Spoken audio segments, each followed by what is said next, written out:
Thank you very much, Catherine. And look, it's wonderful to follow what Peggy has just said. And I know that we have, I think we've got about 45 councillors across the country, Green Party councillors. And I know in every one of those councils where there's a Green Party member, a lot of councils there are none. On many there is just one, but I know what that does to a council, that one voice maybe out of 19 or 20 or 21, it does inject that bit of excitement and passion and positivity about environmental action and the need to bring that to the council level and beyond. And I also know, being the smallest coalition party in government and similar in councils as well, that you have to work collaboratively. Politics is all about collaboration, it's all about compromise, it's give and take, but ultimately I think we, especially the Green Party, understand that. I mean, we understand that in order for us to achieve the things we want to achieve, that has to be done in a collaborative and cohesive manner. And I know that Cathering will bring that collaboration and cohesion to Longford County Council, and certainly we are all here, myself and my colleagues, to support Cathering in that venture. And she's really hit the ground running already. It's my second time to Longford this year, but certainly following you on social media and seeing the work you do and the activity you involve yourself in, well done, and just keep that up. It's brilliant to see. Thank you. I do want to acknowledge my other party colleagues here. There's Councillor Hazel Smith from Westmeath, and we also have Leslie O'Hora from South Leitrim, and my own colleague from my own party of the Woods in County Offaly, Katarina Ravina, who's going to be running in the Burr local area. So look, thank you for all coming out here as well to support Catherine's campaign.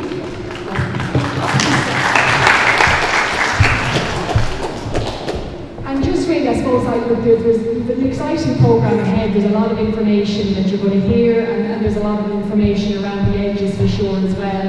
And there's a lot happening here already in Longford. It's great to see the proactivity that exists there in communities, in enterprise, in business itself. And there is a lot of work done, as they say, but still there is a lot more we can be doing, and that's why you really do need to have your local county council, full scale behind what's happening. And it is great to have the climate and environment team from Longford County Council here, and Peggy also spoke of that need. The Community Climate Action Programme is there, for communities to engage in climate action. People sort of think climate action, oh God, it's going to cost us a fortune, how we want to do this, it's going to change my life. It will change your life, but it will ultimately change your life for the better. And yesterday, people will be aware that the government announced the first phase of the rollout of free, I say it again, free solar panels for every school in the country.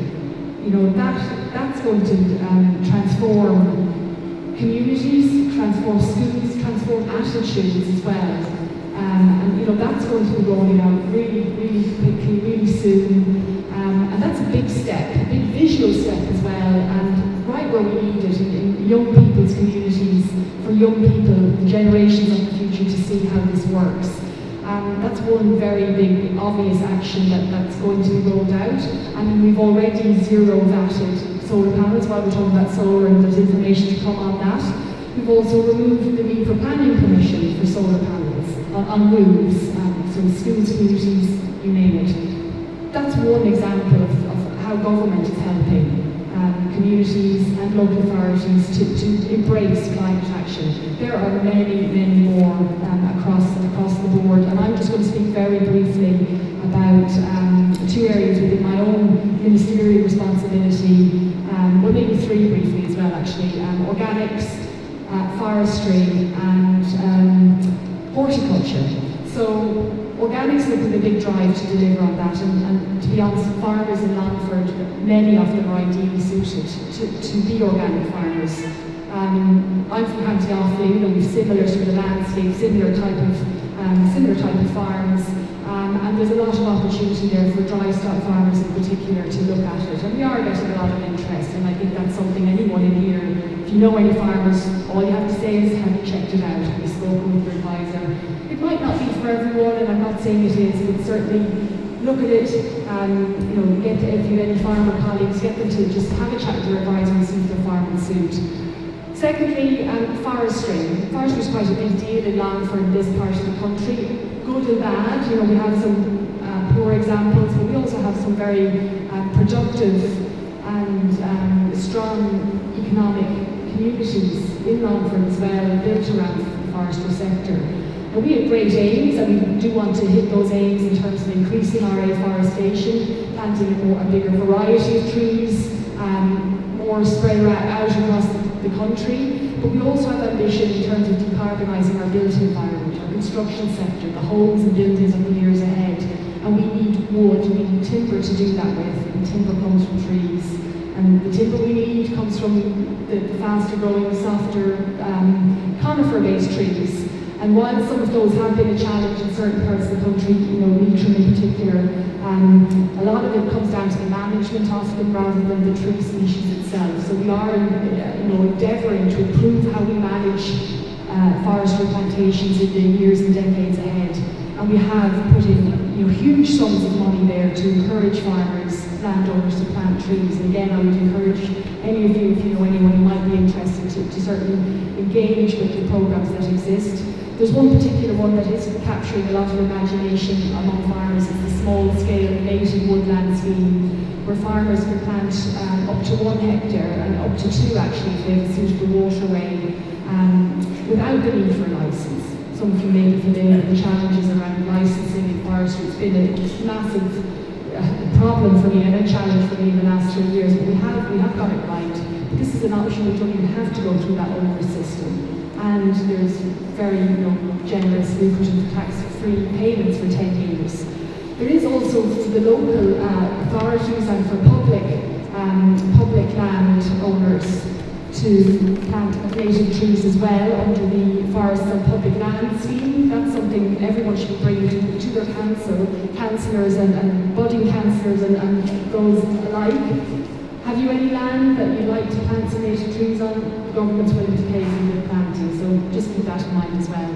And finally, I'll give a very brief word about horticulture. The horticulture sector, again, it's something we want to see growing in this country. We want to see people, you know, farmers growing and growers growing more of the food that we consume ourselves.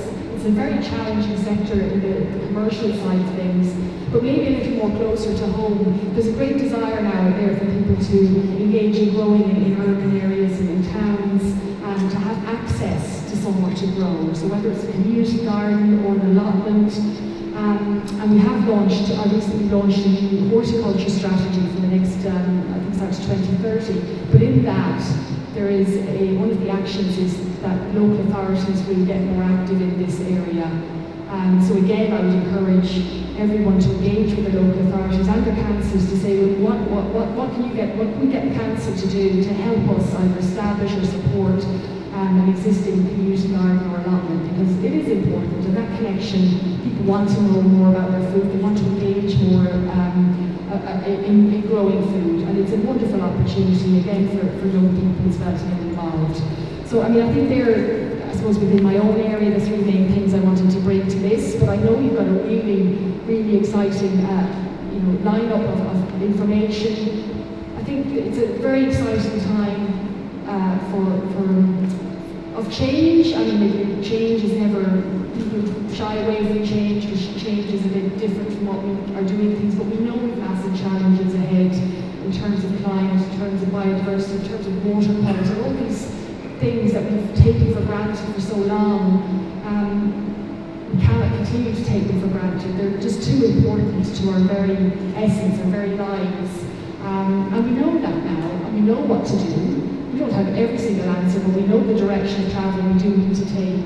And I think it's people in this room who have those opportunities to you know, drive that, make those decisions. And I think really just to start where I finished, by electing a Green Party candidate to the Longford County Council is one move. And then I want to wish you all the very best, Cathering, and just keep doing what you're doing. And I actually would like to say one final thing personally, if you don't mind. What we saw in Dublin last night was horrific. It was something I don't think any of us imagined maybe seeing in Dublin or in any part of the country. And it is, there was absolutely no excuse for what happened in Dublin. I mean, it started off in a horrific way, it ended equally horrific, and I know that there is a horrible cohort of people out there now, and you know, the new Irish in Ireland now feel particularly vulnerable. I think we have to keep that very close to our hearts, that we are here to support and here to welcome and here to stamp out that hateful behaviour, and just to say that, you know, you are welcome here, we're glad we have you, and just to everyone, just, you know, we're very